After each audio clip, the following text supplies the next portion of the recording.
Olá, você está no canal Boas Novas Shalom.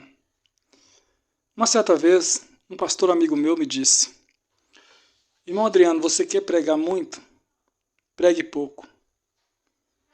É melhor as pessoas irem para casa com vontade de te ouvir um pouco mais do que elas irem para casa enfadadas de ti e da sua mensagem.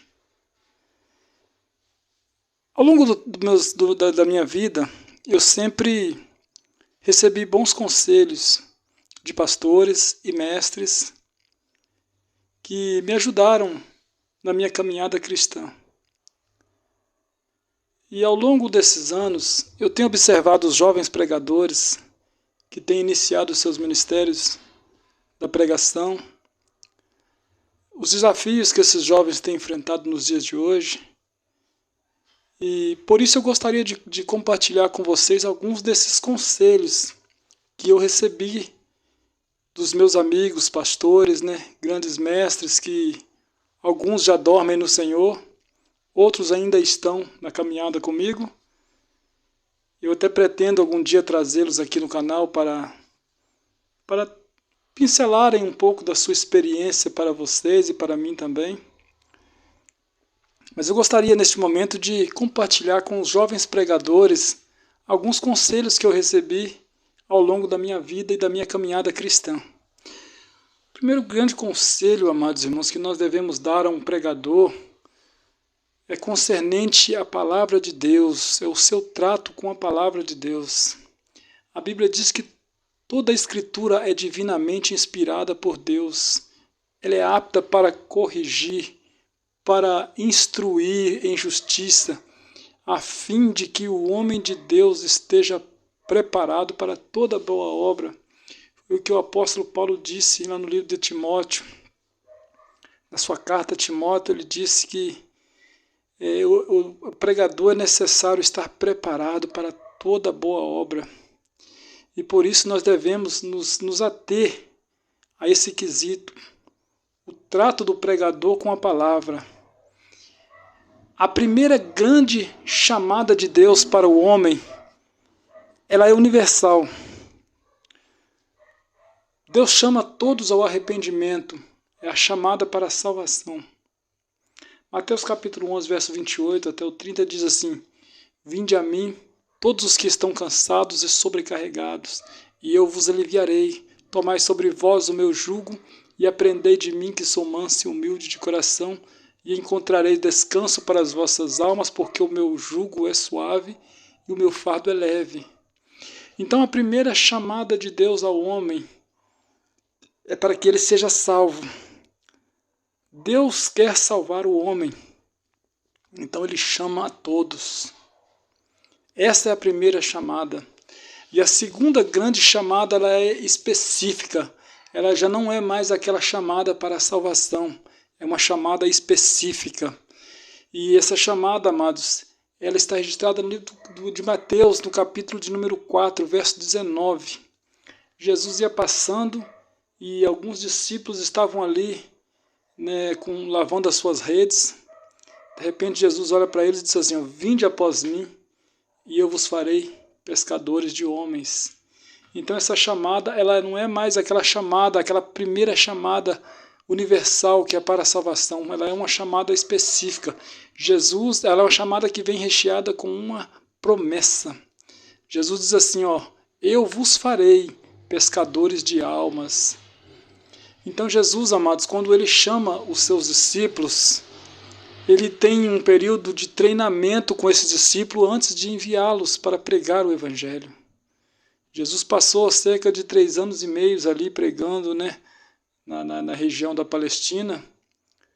E ao longo desse tempo ele treinou, ele preparou seus discípulos para dar sequência à sua missão da grande evangelização.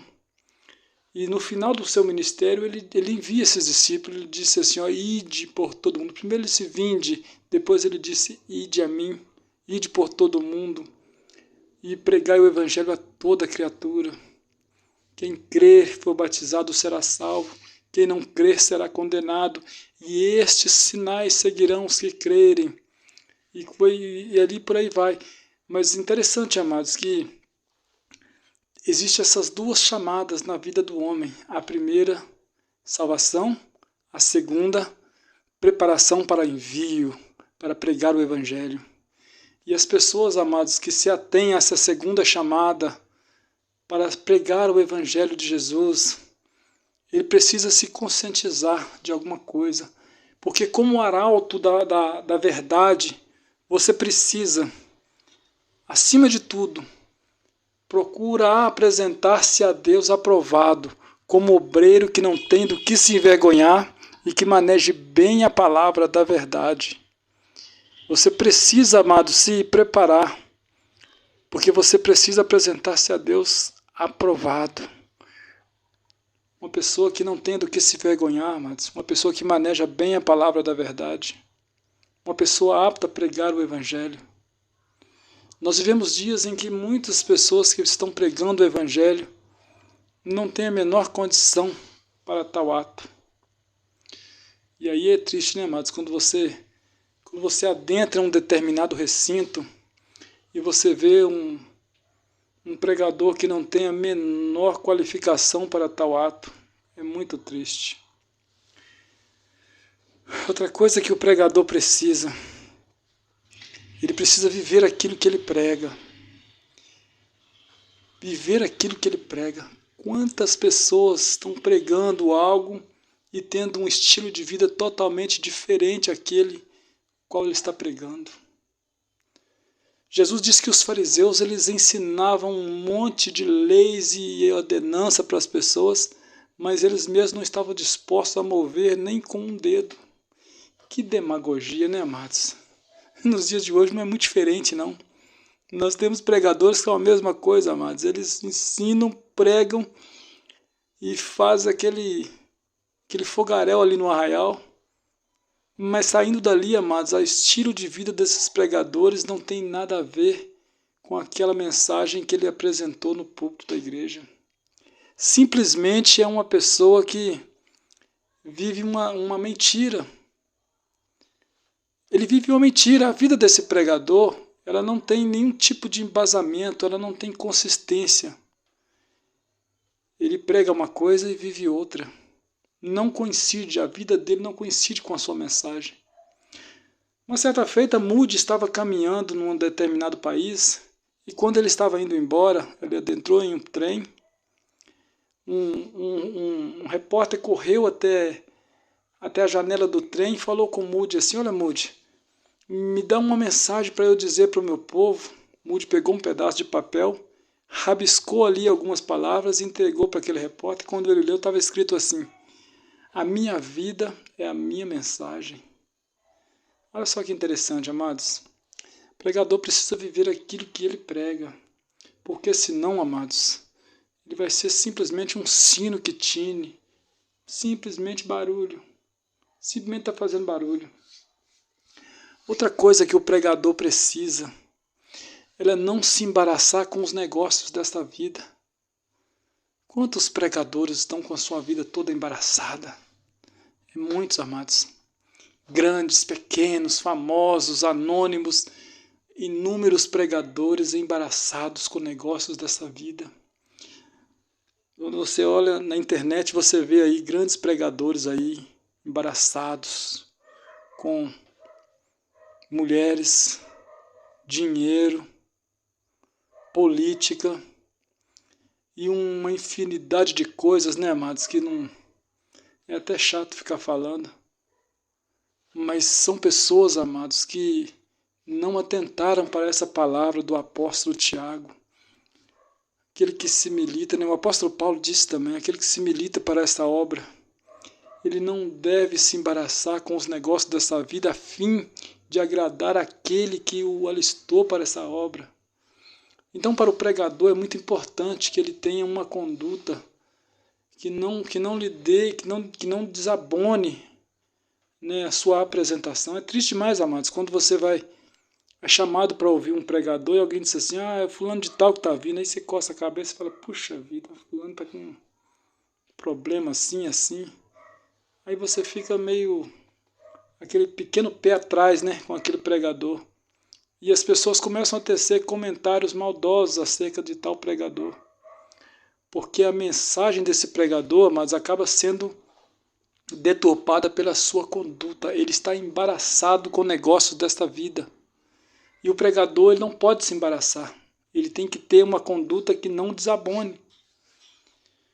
Outra coisa que o jovem pregador, né, o aspirante a pregador, ou que seja um pregador já consolidado, precisa ter: amar a Deus, além de honrar os seus pastores e respeitar a sua igreja.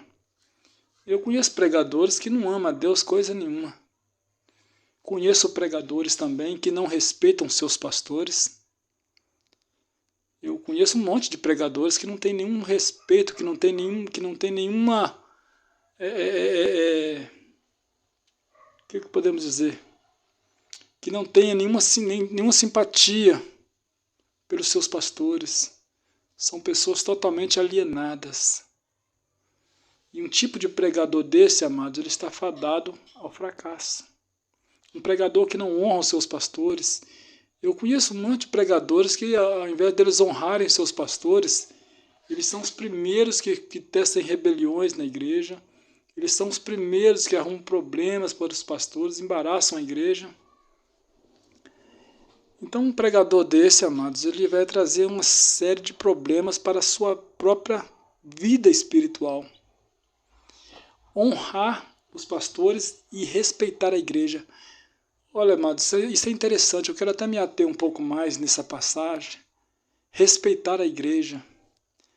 O pregador precisa ter em mente que a igreja do Senhor, ela é a noiva de Cristo e precisa ser tratada como tal.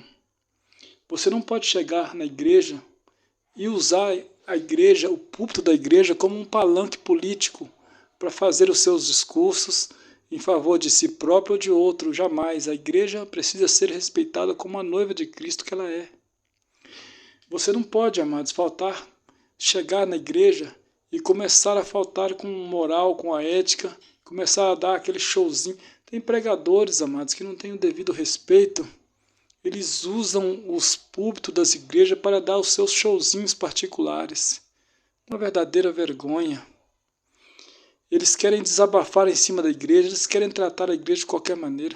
Outro dia eu estava numa festividade de uma determinada igreja e um pregador ali, muito serelepe, começou a ministrar ali. Daí a pouco ele disse: olha, eu fosse pastor dessa igreja aqui, eu ia trazer uma trena aqui para a igreja, eu ia medir a saia das irmãs, E começou uns papos meio atravessados, amados. Sabe o que eu fiz? Eu levantei e fui saindo de leve. E alguém falou para mim: olha, ô irmão, você já está indo embora? Eu falei: já foi, meu amigo. Mas fica um pouco mais. Eu pensei: não, meu amigo, quando tiver Bíblia aqui, pregador, eu volto, mas hoje está difícil. Infelizmente está difícil, amados. O que treina e medir saia de irmãos tem a ver com a palavra de Deus, meus queridos? Olha, o pregador precisa ter um chamado simancol, meu querido. Ele quer pregar a palavra de Deus, mas ele está totalmente fora do contexto da coisa. Não, aí não vai. Outra coisa mais, amados. Como eu disse no início do vídeo, um pregador, meu amigo, um pastor, muito respeitado aqui na minha cidade, me disse, né, aquela vez, que se eu quisesse pregar muito, eu deveria pregar pouco. E eu estava num outro culto, mas esse já era na minha igreja mesmo. E chegou um rapaz lá, ele não era nem pregador da noite, ele era simplesmente um visitante, era um missionário que estava visitando a igreja. E ele recebe uma oportunidade para dar uma saudação para a igreja. Ele abriu a Bíblia, leu uma palavra e pregou até 11h30 da noite. E nesse culto ele fez lá um reteté lá, de a maneira que o povo entrou na onda e uma jovem sofreu um acidente dentro da igreja e deu cerca de uns 7 a 8 pontos na cabeça. Amados, isso totalmente reprovável, essa atitude desse rapaz. Simplesmente porque nós, quando chegarmos na igreja, se você que é pregador, você tem que ter aquela moral, aquela ética, aquela sabedoria, amados, de lidar com a situação. Se você recebeu uma oportunidade para dar uma saudação para a igreja, não fique inventando moda não, meu querido. Dá uma saudação para a igreja, entrega o microfone e volta para o seu lugar. Se você receber a oportunidade para cantar um hino, cante o hino e volte para o seu lugar. Se você não quer cantar o hino, dê uma saudação, que também é uma coisa bem curta, agradece a oportunidade, senta no seu lugar. Não fique enchendo linguiça, meu querido. E o horário é sagrado. Não importa o que os crentes vão fazer. Um dia eu discutindo com alguns obreiros numa reunião a respeito de horários, e o pregador disse assim: olha, a gente termina o culto aqui às 11 horas, e aí eu passo perto da casa dos crentes meia-noite, os crentes estão acordados ainda batendo papo. Eu falei: olha só, o que o crente faz depois das 11 horas é problema deles. Mas a gente não pode ir por esse lado para terminar o trabalho fora do horário. A gente está simplesmente tratando, passando da ética cristã e da disciplina também, meus queridos. Irmãos, não pode acontecer uma coisa dessa. O pregador precisa ser ético. Você tem que saber que horário é horário. Tem pregador que pega o microfone e vai cansando todo mundo. Quando Deus, amados, ele termina a revelação, o pregador precisa calar a boca. No momento que Deus terminou, encerrou a revelação, o pregador tem que calar a boca. Agora não, esses pregadores vão falando toda a vida, vai enchendo linguiça ali e acaba com o culto, meus queridos. Outra coisa que o pregador precisa: vestir-se decentemente. Isso também é importante. O pregador não deve chegar na igreja vestido como um palhaço, nem usar traje de banho no púlpito de uma igreja. Isso não condiz. Todo pregador precisa ter uma linguagem sã o tempo todo. Igreja não é lugar de você contar piada, nem na sua casa. O pregador precisa ter uma postura de homem. Antes de ser pregador, ele tem que ser homem. Ele tem que ser uma pessoa decente. E esse papo de ficar contando piadinhas imorais, de falando besteira, gírias e outras palavras torpes, isso não condiz com o homem de Deus. Todo pregador precisa cultivar uma vida de oração, meus queridos, de meditação na palavra de Deus. Ele precisa ter uma vida de santidade, sem a qual ninguém verá o Senhor. E a cereja do bolo para você, pregador, é que você precisa entender uma coisa. A Bíblia nos manda pregar o Evangelho a tempo e fora de tempo. O principal objetivo de um pregador é pregar a palavra de Deus. Você não está aqui para fazer política, você não está aqui para fazer uma propaganda de um produto de beleza, não. Você está aqui simplesmente para pregar a palavra de Deus. Você é arauto do reino de Deus. Você é representante desse reino. Precisa pregar a tempo e a fora de tempo. E entenda uma coisa, pregador. Pregador sem alma é pregador sem vida. Portanto, preste muita atenção. Você tem a mensagem mais importante nas suas mãos. E vidas dependem dessa mensagem. Portanto, procure ser eficiente na pregação do Evangelho. Procure fazer tudo com dedicação, porque Deus vai requerer de nós, naquele dia. Como foi que nós edificamos sobre o fundamento dos apóstolos? E aí, meu amigo, eu quero ver se vai entrar na conta lá revelações de CPF, dancinhas de TikTok que os pregadores hoje estão levando para dentro das igrejas. Isso nós vamos ver, a balança vai pesar tudo isso, meus queridos. E vamos ver se Deus vai aceitar tudo isso. O que eu quero nesse momento é que você seja uma pessoa abençoada, um pregador de respeito, e que a igreja receba uma palavra que consista na verdadeira pregação que os apóstolos iniciaram. E que Deus possa abençoar a sua vida cada dia mais, que você seja uma pessoa cada dia mais eloquente nas suas mensagens, que você tenha uma vida de futuro, amados, como pregador do Evangelho. Que Deus possa te abençoar, você possa estar cada dia mais engajado conosco nesse canal, curtindo nossos vídeos e sendo abençoado e nos abençoando também. Muito obrigado, você está no canal Boas Novas, Shalom.